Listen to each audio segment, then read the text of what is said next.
What Arcady is it's a professional performing organization, so that when an audience comes to hear a performance, whether it's the youth that's featured, whether it's the adults that are featured, whether it's the established professionals, whether it's instrumental, whether it's choral, we do everything, right?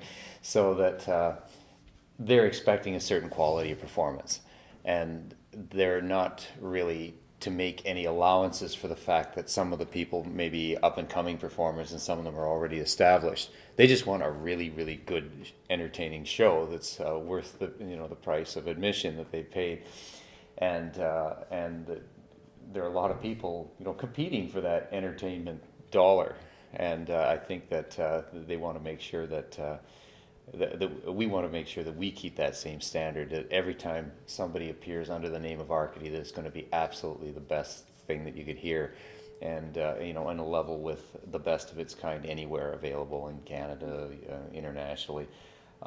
We have our recordings that we distribute internationally, and as is often the case, an expert being an ordinary fellow who's out of town, right?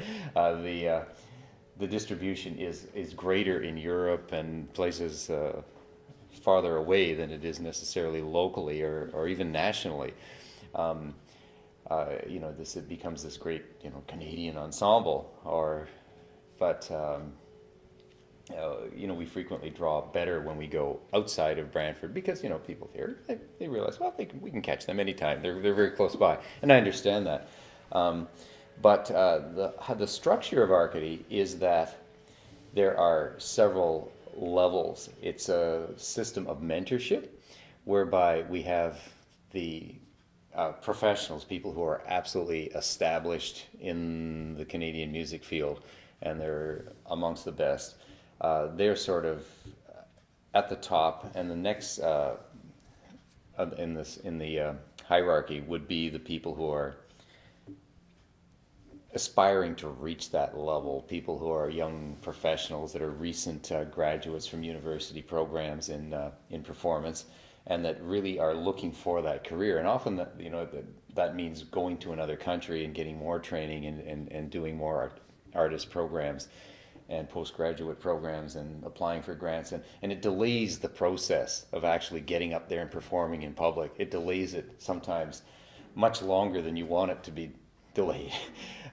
You've got people that are still applying for young artist programs in their mid-30s, and I don't know, when does youth stop and when does the professional career begin? Well, it's in the arts. It's very it's not cut and dried. You're learning forever, but either way, what we do is we give them the chance to have those performance opportunities immediately at the point where they're really hot, because they're playing and singing a lot. They're right at the top of their craft, and sometimes it's really a shame to miss those periods. And they're also fertile for learning. Then we have the next to that, which is what we used to be almost exclusively, was people that are university students in music, and that are still pursuing that career, but at a little earlier stage, a little less experience. We have extended that sort of downward, and I mean downward only in age, to the category where you're speaking about right now, and that's to the high school level and even younger, with the Arcady Youth Singers, which is an adjunct of the main group. It goes all the way down to, we have people as young as 6. I mean, we said, okay, originally 8 to 18, 18 being the sort of age where you go off to university, right? And 17, 18.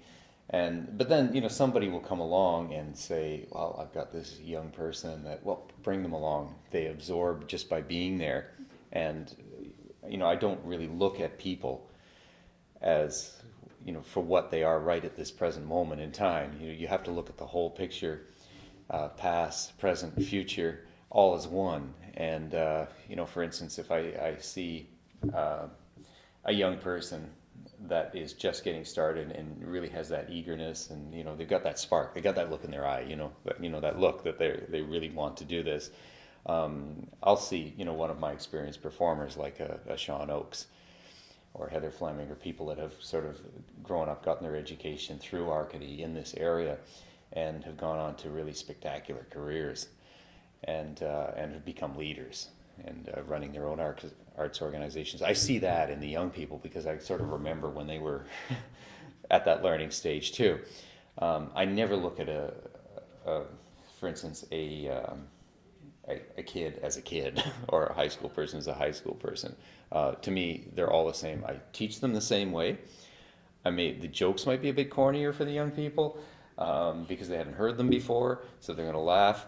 But essentially, that's it. I use the same approach for everybody because I see them as the same person. I see them as the same musician, just at different stages. And I think also there's the mentors, as we call them, but the people that are established professionals. There's a certain level of they can become a little jaded with the arts business if they've been in it for a few years. This revitalizes them. That they see the enthusiasm of the young people, so they benefit from that. And also, the young people, they benefit from the experience of the older, more experienced performers. And it's a really great trade-off, and the combination is something really quite magical. It works every time. But the mentorship system is something that is time-tested. It goes back centuries, really, in every craft, artisans, and it's there's in any professional endeavor there's that level of progression. In medicine, they call it internship. In law, it's articling. In music, it can be the performances that we provide for these people, working with people that have been in the craft for a long time. As I say, it works. Yeah, one of the things I found when I did this before, when I first started in the business, and what we did is we were doing a lot of Baroque performances, music of the Baroque era.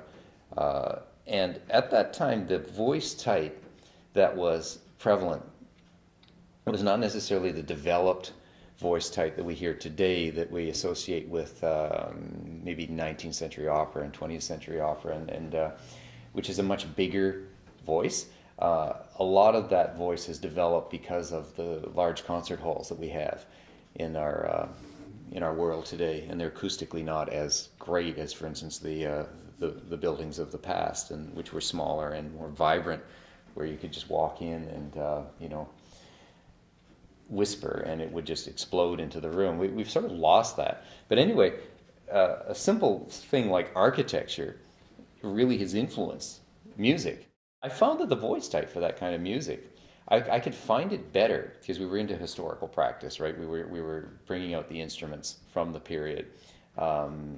And incorporating the techniques from reading the literature from the period.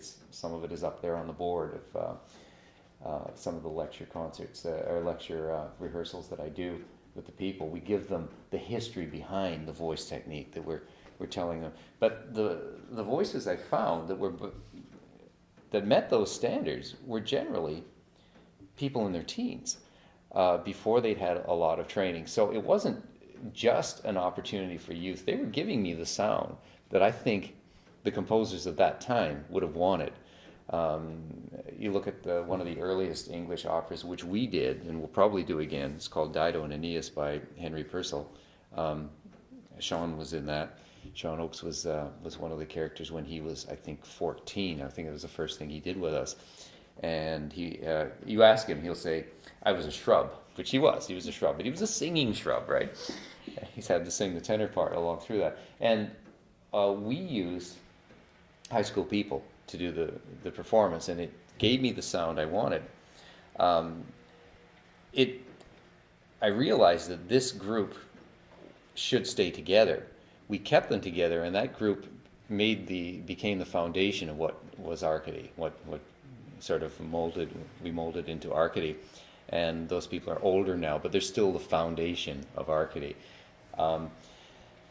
What I found back then was that if I just waited for the people to come to who could afford sort of general music program where you pay and registration fees, which is very nice. It keeps them stability, but you're only getting the people whose parents want them to be in there and whose parents have the financial resources to make it work, right?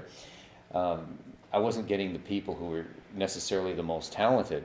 And in fact, I was finding the opposite was happening. I'm still finding this to happen, is the people from the most surprising places whose parents had never darkened the door of a concert hall, and their kids go home and explain this really, really strange thing that they're doing. And the parents say, well, okay, if you say so, if you like it, you keep going.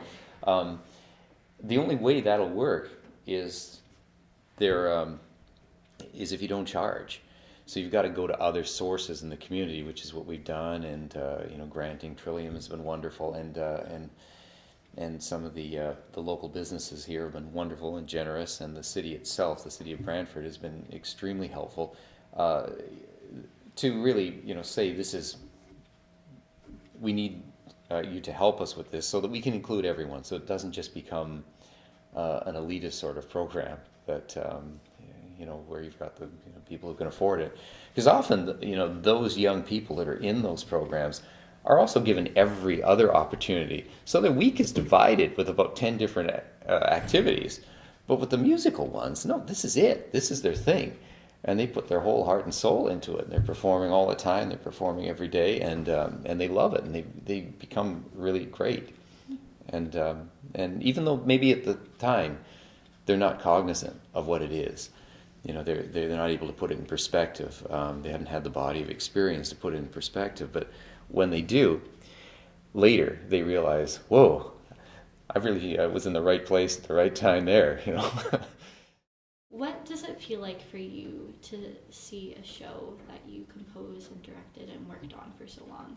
Because I'm sure you've seen lots of your work before. Does that feeling get old, or each time you see your performers up there, is it? It's a great question. That's a great question. I really like the way you phrased it, because when you say, does it get old? I don't think it ever gets old. Most of what I do is my own music, and it puts me in kind of a unique position that way. The reason I started my own ensemble, because my degree is in composition, right? That's what I did. That's what I was trained in, and that's where my interest in music always was. The interest in performance was never the same. It was never the same with analysis, musicology. That was what I wanted to do. So I thought, well, the best way to perpetuate this, because in university everything's taken care of, right? Everything. They organize the concerts, the performances, the ensembles. You're just singing. Everything you do, it's all done for you. But once that they hand you that diploma, you're on your own. You look at this world. What am I going to do with this? Some people handle that. Some people have a great difficulty with that. That's one of the reasons I started Arcady, because I saw the struggle that people were having with that. But it also gave me a chance. It gave me an outlet for my own music. When you start to work on your own composition with an ensemble, when I first started to do this, it was a little bit embarrassing, because every time you encountered a difficulty, you think, oh no, it's my fault. I could have made that easier for them. Maybe they don't like that part. One of the lines I always use is, well, try it. If it doesn't work, I can always change it. I can do that with this one, right? But I think after the first few ones that you do, like early in your career, it becomes someone else's piece. You just approach it exactly the same way. You're not really thinking at any point that you wrote it. I don't know if that's the same for other composers, but it certainly is with me, because as I say, I'm in the unique position where I'm doing my own music. It's not as common today. It was very common in earlier times, like with Bach, he would write a cantata for every church service every week, plus all of his chamber music for his chamber orchestra and the places that employed him. And the expectation was you have to crank out so much music, and that's how a lot of this great music originated. It was a patronage system. They worked for people who said, you got to produce this, the way you do in a factory. You produce your product, and that's their product, and they write it under pressure. But yeah, you look at it as someone else's composition. You treat it exactly the same way. I don't think now at any point in the rehearsal process, I'm thinking, oh, I wonder if they're going to like my piece, or certainly with the kids, everything that they've done is music I've written for them. They don't think of it as anything unusual. They think, oh, that's what choirs are like. The director, he writes the tunes and we sing them, and in a way that's a really good it's a good barometer, because the kids don't think, oh, he wrote this, I better not say anything. I might offend him. So you get an honest opinion. Right away. You look at the faces if they really like something. There's a few that they just love, and there's one song in particular that the couple mentioned it on Saturday, that could we do this one as an encore? Well, I don't think it would fit into this particular music drama, but they sing it all the time. I hear them singing this tune. I can't get it, because to me it's not one of my favorites, but they love it. But it's a good way to tell. It's a good way to tell. So in that sense, it's different when you're working with the kids. But as far as viewing it as my own composition, I don't. I just I address the issues. If something is wrong with tuning or rhythm, you correct it. Probably there has been an acceptance. There's been an acceptance of my music that occurred long ago, so that people know, they trust that if I've written a new composition, they're not going to have to give it that trial period. I know enough to write for, I know my audience. You have to know your audience when you do composition. And so you're not going to write the same way as you would if you're in a university. You keep it simpler, and you keep it more accessible to the general public, so that everyone can get something out of it. And I think that helps too. That helps make the process a little easier. But that's a great question.